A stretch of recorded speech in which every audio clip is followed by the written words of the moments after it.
सबसे पहले मैं आपको आदाब व सलाम सारे लोगों के लिए कहना चाहता हूं और साथ साथ मैं ये भी कहना चाहता हूं कि जो हमारे मुश्ताक साहब डीडीसी काउंसलर हैं वो बार बार ये कॉन्फ्रेंस देते हैं कि बेहोता के चंद रिश्तेदार हैं मेरे, वो जी परिहार के टुकड़ों पे पलते हैं, परिहार का बड़ा पेट है, अब ये है। ये मुश्ताक साहब जो है ना, ये भुखलाहट में आए हैं क्योंकि इनको गर्दन झुका के खलेनी से पीछे आना पड़ता है। वो सारी इनकी अपनी करतूत है। जब इन्होंने इलेक्शन लड़ा है ना, इन्होंने इतने वादे लोगों से किए हैं। ये तो बार बार इनकी एक आदत है, बार बार झूठ हलफ करना, झूठ कस्में मारना। ये इनकी आखिरकार हमारे साथ ये इतने बड़े हुए हैं, हम सेम एज के हैं और इनकी आदत है झूठ हलफ करने की, झूठ कसम करने की। इतनी बड़ी झूठ कस्में इन्होंने की हैं। अभी मैंने कॉन्फ्रेंस में सुना, इन्होंने बोला जी मेरा काला मुंह करना, मेरा ये करना। सबसे पहले हमारे पास इस चीज़ का हम अपने दस्ती रिकॉर्ड नहीं बना सकते हैं। इन्होंने बोला कि ये जी गुंडे हैं, चोर हैं, ये कहीं से भी रिकॉर्ड ला सकते हैं। जब कहीं रिकॉर्ड होगा गवर्नमेंट के पास तभी तो हम भी ला सकते हैं, ऐसे हम अपना थोड़ी बना सकते हैं रिकॉर्ड। इन्होंने जितने भी घोटाले किए हैं, मैं पीआरआई मेंबर हूं, मेरे साथ बैठा ये 2 साल, हम इसके साथ मीटिंग में होते थे, ग्राम सभा में होते थे, हमें सारा पता है। इन्होंने अगर अपनी इसके भाई की 2 बीवियां हैं, उसका 4 छत मकान बना है, उसकी सेक आईडी बनाई है। वो कैसे बना सकता है? एक गरीब को नहीं दे सकता है ये, तो अपने भाई को कैसे दे सकता है? सीएससी बाथरूम जो है अपने भाई के नाम, इन्हीं 2 साल के टाइम में सीएससी 1,80,000 का अपने भाई को अगर नहीं दिया है तो मेरे खिलाफ जो भी सजा गवर्नमेंट बनाई मैं खाने के लिए तैयार हूं। इसके बाद जितने भी इसके अलावा इन्होंने बैक टू विलेज में हमने बड़ा झगड़ा इनके साथ किया था कि हमने बैक टू विलेज में जी 7 वार्डों को टच करो। उस वक्त इसकी चलती थी, नहीं माना, मैं जी सरपंच हूँ, ये है वो है। तो इसने पूरा 10 का 10 लाख अपने ही समझो अपने ही घर के लिए 10 पोल रखे उसने। मुझे नहीं पता 10 पोल 10 लाख के मिलते हैं, कितने के मिलते हैं, वो 10 का 10 गायब कर दिया इन्होंने। और उसके बाद इसके अलावा बड़े सारे गफले हैं। अब हमें शर्म भी आती है कि अपना ही यहाँ का आदमी है, इतना बकवास करता है, किस लिए ये हमारा मुंह भी खराब करता है और अपना मुंह भी खराब करता है। इसको शर्म भी नहीं आती है। शर्म आनी चाहिए ऐसे लोगों को जो एक अनपढ़ होके, कम से कम अगर इसको बोलना आता ना, तमीज से बोलता, तरीके से बोलता, तो चलो हम भी 2 मिनट के लिए चुप करते। इसको तमीज ही नहीं है, तरीका ही नहीं है, कभी बोलता इनके पास जमीनें ही नहीं है। हम जब 38, 39, 40 साल के हुए, बिना जमीनों के हुए हैं। हमारे पास कोई पैसा नहीं, हमारे पास कोई सोर्सेज नहीं है, इसी के पास पैसा है, यही कमाता है। हम दिहाड़ी नहीं लगाते हैं, हमें अपनी ज़मीन नहीं है घर में, हमें माँ बाप नहीं है, हमें सारे बिजनेस घर में चलते हैं। हमें मक्की भी कम से कम 6 महीने के लिए घर में निकल जाती है। इसके पास ज़मीन नहीं है, यहाँ से उठ के भाग गया उधर द्रमथल के लिए, वहाँ चोरियाँ की, क्या किया हमें नहीं पता है, कहाँ से इतना बड़ा माल इकट्ठा करके इसने लाया। जावेद साहब, आप मुझे ये बात बताएं, ये अगर आपका क्लास फेलो है, मुश्ताक साहब आपके साथ पढ़ता था, आपके साथ इसने खच्चरें चलाई, आप मुझे यह बात बताएं कि आप अभी मतलब वही कर रहे जो पहले इसके साथ करते थे, तो ये आप पीछे क्यों रह गए और ये आगे कैसे निकल गए? हम ईमानदारी का खाते हैं। इसने मेरे साथ, ये मेरा क्लास फेलो कैसे है, जब इसने एक दिन स्कूल में दाखिला लिया और दूसरे दिन भाग गया। और ट्रक ड्राइवर तकरीबन कोई ये 7-8 साल रहा, घर वालों को पता नहीं, घर से भाग गया था। उसके बाद ये वहां से आया, क्या गुंडागर्दी बाहर की, उसके बाद आया नरसू नाले में ये मुर्गों की दुकान करने लगा। मुर्गों की दुकान करते करते मुझे समझ नहीं आती, इसने अपनी कॉन्फ्रेंस में बोला है कि अगर एक प्रधानमंत्री चाय बेच के प्रधानमंत्री बन सकता है कि डीडीसी नहीं। हमने ये एलिगेशन इसके ऊपर नहीं लगाया, हमने बोला है कि एक चाय बेचने वाला या मुर्गे बेचने वाला दिनों दिन करोड़पति कैसे बन सकता है। मोदी साहब तो चाय बेच के प्रधानमंत्री बने हैं, लोगों ने उनको बनाया है। हमने इसके ऊपर ये एलिगेशन नहीं लगाया है। हम ये बोलते हैं ये करोड़पति, अब ये बोल रहा है ना अपने भाषण में कि जी मुझे 1.5 करोड़ वो कर्जा है। ये हम गरीब लोगों के ऊपर थोड़ी इसने मकाना है। मेहनत करके पैसा कमाए और मेहनत करके पैसा कमाने के बाद बैंक लोन जमा करे, हमारे ऊपर नहीं ये करना है सारा कुछ अपने। और दूसरी बात ये सच्चा रहने के लिए अपने भाइयों के नाम वो काम नहीं रखता, अपनी भाभियों के नाम। क्या जरूरत पड़ी इसको अपनी भाभी के नाम, शाहिदा बेगम के नाम काम रखने का? 2 लाख क्या जरूरत पड़ी? अगर इस मोहम्मद इकबाल की बीवी हाजरा बेगम, मोहम्मद इकबाल भी ठीक ठाक हाले हयात है, हाजरा बेगम भी है, 4 छत मकान उसका है, हाजरा बेगम के नाम PMAY में सेक ID इसने क्यों बनाई? क्या जरूरत है उसको? घोटाला करना है, मकान बना हुआ है और पैसे ऐसे दबदबावे से निकाल देना, गुंडागर्दी करना है, हाईजैक करना है डिपार्टमेंट को भी, सारे लोगों को भी। ये बोलता है ना, ये बड़ा सच्चा बनता है। अगर ये इसने बोला 1 रुपए का भी हेर फेर अगर होगा, ये 1 रुपए PVC पाइप हमारी ग्राम सभा के अंदर इसने माना नहीं, और स्पेशली उधर जंगल में से एक चश्मे से और सीधा अपने घर के लिए 3 लाख की PVC पाइप, मतलब प्लास्टिक की पाइप होती है, वो सीधी अपने घर के लिए रखी है। हमने इसको बोला हमें भी देना इसमें से, क्योंकि हम भी PRI मेंबर 7 हिस्से करेंगे, 7 वालों को देंगे। बिल्कुल नहीं जी, ये सीधी बटगवाड़ी के नाम से रखी उसने, और बटगवाड़ी के लिए वो सारा कुछ रखा है। ये बोलता है ना इतना। और ये दूसरा एलिगेशन लगाता शक्ति राज परिहार साहब के ऊपर। वो शक्तिराज परिहार इतिहास में पहली बार हमने देखा। मेरी एज भी 37-38 साल है, मुझे भी वोट देते 96-97 से ऊपर मैं वोट दे रहा हूँ, वोट का अधिकार रखता हूँ, और ये सारी सियासी अखाड़े देखता हूँ। ये बकवास करना, झूठ बोलना, ये झूठी कस्में मिनट पे करना, सबसे बड़ा धोखेबाज फ्राडी आदमी वही होता है जो मिनट पे कसम करे। शक्ति परिहार जी ने अपने 2 साल के पीरियड में जो हमारे ब्योता में काम किए हैं ना, वो इतिहास गवाह है इस चीज का। द्रंगा में जो पुल बना है, कन्वर्जेंस, नरेगा प्लस CDF, ये बोलता है ना शक्ति परिहार ने इनको CDF दिया है, हमें कोई CDF नहीं दिया है। हम दिहाड़ी लगाते हैं तो हम उसके ऊपर गुजारा करते हैं इस वक्त भी, और डोडा जाते हैं हम, महीने में 1 या 2 बार डोडा जाते होंगे। अब क्या हम खाली घूमते हैं? हम काम नहीं करते हैं? हम काम करते हैं भाई।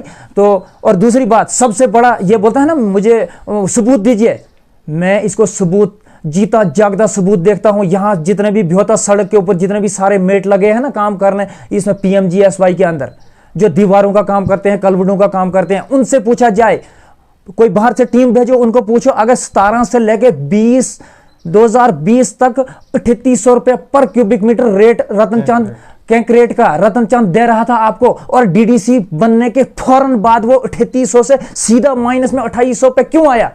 क्योंकि मुश्ताक भट्ट ने उसको ब्लैकमेल किया ठेकेदार को कि मेरा कमीशन ला, और मेटों के खाते से सीधा 1000 रुपए काट के सीधा मुश्ताक भट्ट के जेब में जा रहा है इस वक्त। और मेट जो है ठीक काम नहीं कर रहे हैं रोड पे इस वक्त। और मेटों से मैंने हर वक्त जाके पूछा कि आप पूरा ये मटेरियल क्यों नहीं लगाते हो? उन्होंने बोला कि 17 से लेके 20 तक हमें 3800 फिर भी गुजारा हो जाता था, फिर भी हम कुछ अच्छा काम करते थे। लेकिन इस बार ठेकेदार साहब ने हमारा 1000 रेट सीधा काट दिया ऊपर से। वो 1000 रुपए, जरा ठेकेदार को पूछो कि अगर तूने 3 साल दिया रेट 3800 पर क्यूबिक मीटर, और इस साल अचानक DDC जब तेरे साथ मिला जम्मू में आके, और तूने 1000 रुपए क्यों लेस कर दिया? वो पर क्यूबिक मीटर ये कमीशन खाता है मेटों से। और आप मुझे ये बात बताओ कि 1 साल के अंदर कितने क्यूबिक मीटर कंक्रीट हमारे रोड की होगी? कम से कम 1000 क्यूबिक मीटर तो काम होगा ही, और 1000 क्यूबिक मीटर को 1000 से जरब मारिए, कितना पैसा बनता है वो, और वो सारा मुश्ताक भट्ट के जेब में जाता है। वो बोलता है ना कि मैं पैसे नहीं खाता हूं, उठा लें। और मुश्ताक भट्ट को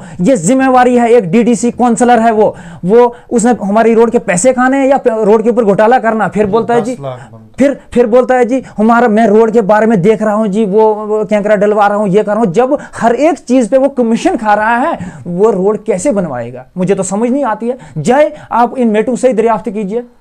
मैं भी तो यहीं रहता हूं, मैंने परसों ही जाके सब मेटों से इंक्वायरी की कि आप बोलो ये काम ठीक क्यों नहीं हो रहा है। जब तक कि मैंने डिपार्टमेंट को भी फोन किया है, काम ठीक क्यों नहीं हो रहा है, और उन्होंने सीधा आगे से जवाब दिया कि 2800 में 100% कंक्रीट नहीं होती है, 2800 में यही 90% पत्थर डालते हैं और 10% उसमें मसाला डालते हैं। और मुझे ये नहीं लगता है कि हमारी दीवारें ऐसे टिकेंगी। डोडा में बैठने से, कॉन्फ्रेंस देने से ये एक बहुत बड़ा आदमी नहीं बन जाएगा। और एक अनपढ़ आदमी इतना ही कर सकता है, उसकी सोच ही इतनी होती है और आंखों की रोशनी इतनी होती है कि वो एक कमरे तक महदूद होता है। एक पढ़ा लिखा आदमी वो बात करता है, उसको पता होता है इसका जवाब मैंने कल देना है, और मुश्ताक भट्ट साहब जी कमरे में बैठ के बड़ी बड़ी बातें कर जाते हैं। उनको पता नहीं कि इस चीज का मैंने जवाब देना है। रोड, स्कूल, जितने भी पुल हैं, ये इनका काम देखना है यहां से जम्मू जाके। या सबसे बड़ी बात मैं आपको ये बोलता हूं, इसने ठेकेदारी ली है जम्मू के बस स्टैंड की।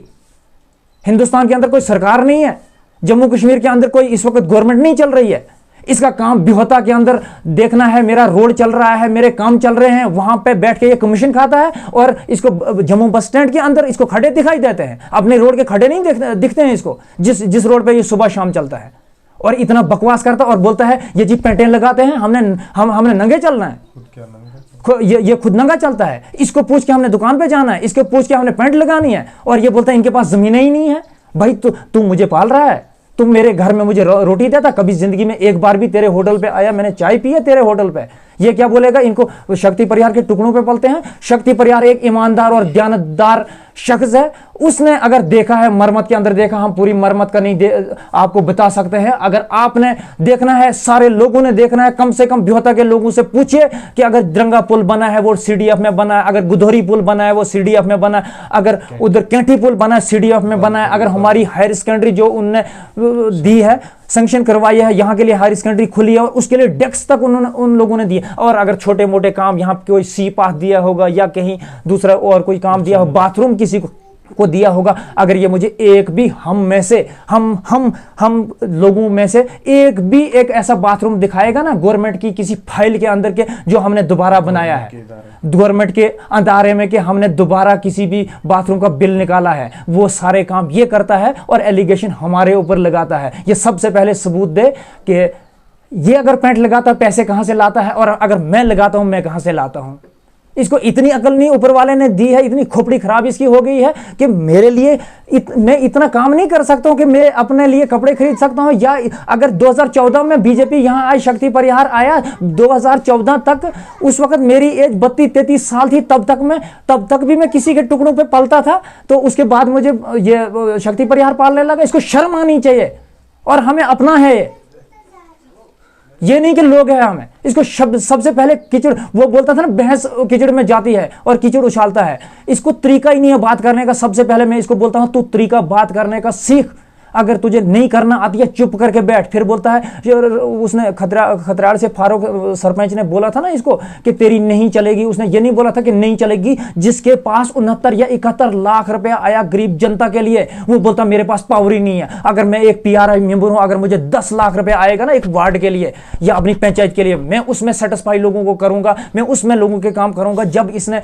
ये सोच के रखा है कि मैंने लोगा पुल रखा है, सबसे पहले ये ठेकेदार के पास पहुंचेगा कि मेरा कमीशन जी इसमें से 5 लाख होना चाहिए या 2 लाख होना चाहिए। इसने काम ही नहीं करने देना वहां। इतने जितने भी काम इसने अपने उस पैसे में रखे हैं ना, इन सब के अंदर इसने पूरा कमीशन खाना है। कल आप सारे अच्छी तरह से सुन लेना कि इसलिए, और तब भी राजकुमार जी ने बोला कि इसकी पीठ पे ट्रांसफार्म बांधेंगे। जनाब ये पावर पैसों से चलती है, जब गवर्नमेंट फंड्स देती है उसी चीज को पावर कहते हैं। ये पावर कोई टार्च नहीं होती है, या आदमी के पास कोई हथियार नहीं होता है, या कोई ट्रांसफार्मर नहीं होता है जिससे आदमी को पावर मिलती है। जैसे हमें नरेगा का बजट होता है 6 या 7 लाख, हम बोलेंगे पावर ही नहीं है भाई, मैं पीआरआई मेंबर हूं, हमारे पास पावर है जी, हमने वो लोगों तक पहुंचाना है। इसके पास अगर 69-71 कुछ लाख पैसा मिला है, वो पावर नहीं है इसके पास।